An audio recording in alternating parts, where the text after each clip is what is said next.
All right, if you're feeling stressed and burnout right now, we've got some help.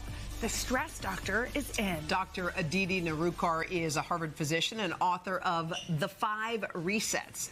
And she's going to show us ways to rewire our brains to stress less. We're so happy that you're here. So, is it, some people think I'm hardwired a certain way. This is the way I roll. But you say you actually can do a brain reset. Absolutely, Hoda. Your brain is a muscle, just like your biceps. You can train it and rewire it for less stress. And you know, stress is a major issue right now. Yeah. In a room of 30 people, 21 people have stress and burnout. Why do you feel like we're higher than it has ever been before? What is making us so stressed? There are so many reasons, so many events that have been unfolding over the past 4 or 5 years. We're just not getting a break. Yeah, we're not getting a break. That's right. Okay. Let's reset, shall we? The 5 resets. Yeah, you say one is as simple as breathing. Explain.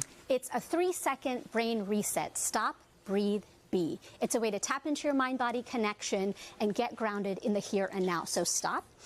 Okay, so let's say something's about to happen. I'm about to step into my house. I know it's going to be crazy. Right. So before I walk in. You're overwhelmed and you're about to walk in with your 2 girls and the chaos. You stop. Yeah. You breathe.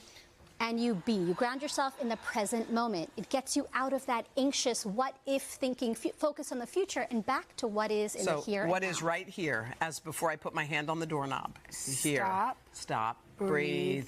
Be. That's going to be our new mantra. I like that. Stop, breathe, be. I read this note this morning while I was also writing my kids a letter at camp, making a to-do list, texting my husband, and you say multitasking, which women really can do well, should be something we stop doing. Yeah. I know.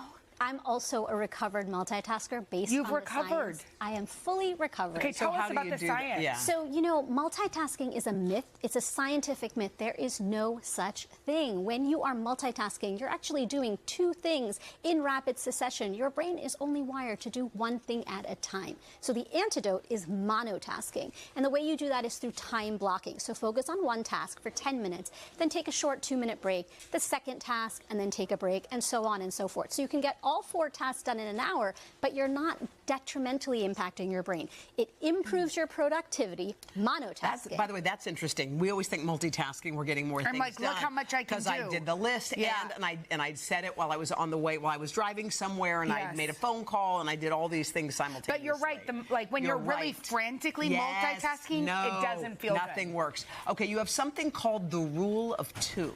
The rule of 2 is how your brain responds to change. You cannot sustain huge lifestyle overhauls when you are feeling a sense of stress. And even positive change can be a stress on your brain. So planning a summer vacation or doing, you know, when you're trying to organize something, a summer fitness list, New Year's resolutions, too many things. Your brain can only handle 2 small changes at a time when you're stressed. Well, what if you're doing big things like moving, going to a new school, and something else happens? Tell us how to implement those. Because sometimes things just happen. Yeah, that's right. You can't help it. You don't get to choose. You can't control it. So what you can do is focus on 2 things. So you want to make positive change, focus on 2 things. Don't do a million things. So aim for a walk every single day, a short, tiny walk.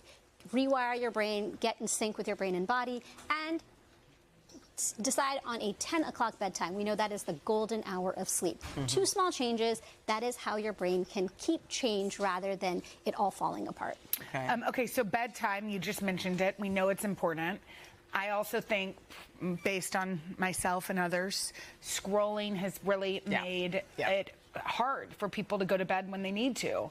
But you have a great hack for this. My hack is grayscale. It's a way to create Grayscale is tell us what that is. It's something you put on your phone, right? Yeah, grayscale is how you switch your phone out of color mode and into black and white mode. It's like this great sigh of relief for your brain. Yeah, how do you go to it? How do you So it's pretty easy. You go first to settings. Then accessibility, then display, and color filters and grayscale. And if you are good, you can just put it right into automatic mode. That's what you do?